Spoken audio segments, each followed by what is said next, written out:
गरीब लड़के के 3 सवाल।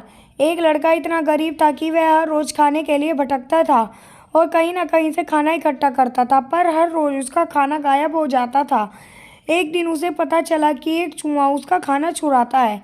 तो उसने उस चूहे को पकड़ा और उससे पूछा कि तुझे पता है, मैं इतना गरीब हूँ फिर भी तू मेरा खाना चुराता है। अगर तुम्हें चुराना ही है तो किसी अमीर का क्यों नहीं चुराते।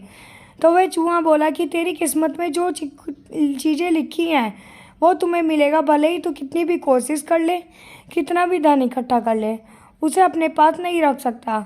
ये जानकर लड़के को बहुत आश्चर्य हुआ कि ऐसा कैसे हो सकता है। तो चूहे ने कहा कि अगर तुझे जानना है कि तेरी किस्मत में क्या लिखा है तो भगवान बुद्ध के पास जाना पड़ेगा, वही तुम्हें बता सकते हैं कि तुम्हारी किस्मत में क्या है। इसलिए वह लड़का भगवान बुद्ध से मिलने के लिए निकल पड़ा। चलते चलते बहुत रात हो गई थी, इसलिए रास्ते में उसे एक हवेली दिखी। उसने उन घर वालों से एक रात रुकने के लिए इजाज़त मांगी और उसे इजाज़त मिल गई। हवेली वालों ने लड़के से पूछा कि वह इतनी रात को कहाँ जा रहा है। तो उसने कहा कि मैं भक्त के पास जा रहा हूँ अपनी किस्मत के बारे में पूछने के लिए। गरीब लड़के के 3 सवाल। तो हवेली वालों ने कहा कि क्या तुम भगवान बुद्ध से हमारा भी एक सवाल पूछोगे। हमारी 21 साल की लड़की है जो बोल नहीं सकती, तो हम क्या करें जिससे इसकी आवाज़ वापस आ जाए। उस लड़के ने कहा कि ज़रूर पूछूंगा आपका ये सवाल, और उसने उनको धन्यवाद कहा और सुबह वहाँ से निकल पड़ा। आगे रास्ते में बहुत बड़े बड़े बर्फ़ के पहाड़ थे। वह बड़ी मुश्किलों से पहाड़ पर चढ़ा तो उसे वहाँ एक जादूगर मिला। उसने उस लड़के से पूछा कि वह कहाँ जा रहा है। तो उसने कहा कि भगवान बुद्ध के पास जा रहा हूँ अपनी किस्मत के बारे में पूछने के लिए। तो जादूगर ने कहा क्या तुम भगवान बुद्ध से मेरा भी सवाल पूछोगे। मैं हजारों सालों से तपस्या कर रहा हूँ ताकि मैं स्वर्ग में जा सकूँ, और मेरे हिसाब से अब तक तो मुझे स्वर्ग में चला जाना चाहिए था, तो मैं स्वर्ग में जाने के लिए क्या करूँ। लड़के ने कहा कि ठीक है, मैं आपका सवाल मुझसे ज़रूर पूछूंगा। उस जादूगर के पास एक छड़ी थी। वह उस छड़ी की मदद से उस लड़के को बर्फ़ के पहाड़ के उस पार पहुंचा दिया। जब वह आगे बढ़ा तो उसके सामने बहुत बड़ी चुनौती थी। वहाँ बहुत बड़ी नदी थी, वह खुद ही नहीं पार कर सकता था। तभी उसकी मुलाकात विशाल के कछुए से हुई। कछुआ उसे लेकर जाने के लिए तैयार हो गया। फिर कछुए ने भी उससे वही सवाल पूछा कि तुम कहाँ जा रहे हो।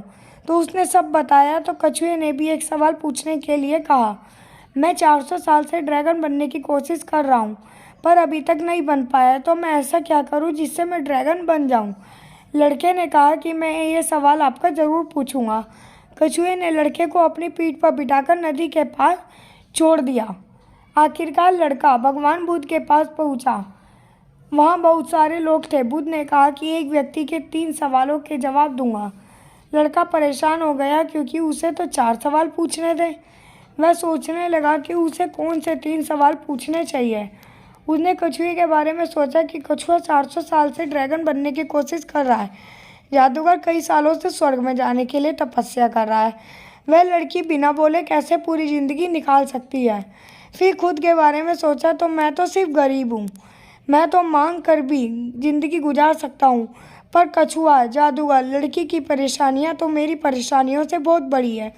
तो लड़के ने उनके 3 सवाल बुद्ध से पूछे और बुद्ध ने जवाब दिया कि कछुआ 400 साल से ड्रैगन बनने की कोशिश कर रहा है पर अपने कवच को छोड़ने के लिए तैयार नहीं है। जब तक वह कवच को नहीं छोड़ेगा तब तक वह ड्रैगन नहीं बन पाएगा।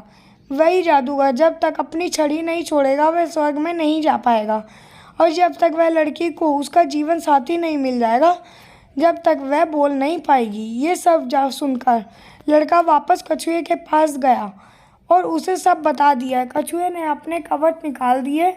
वह जैसा ही कवच निकाला उसी से कीमती मोती निकले और वह मोती कछुए ने लड़के को दे दिए। वह ड्रैगन बन गया और फिर जादूगर के पास गया, सारी बातें बताई। तो जादूगर ने अपनी जादू की छड़ी लड़के को दे दी और वह स्वर्ग में चला गया। उसके बाद लड़का उसी हवेली में गया जहाँ उसने रात गुजारी थी।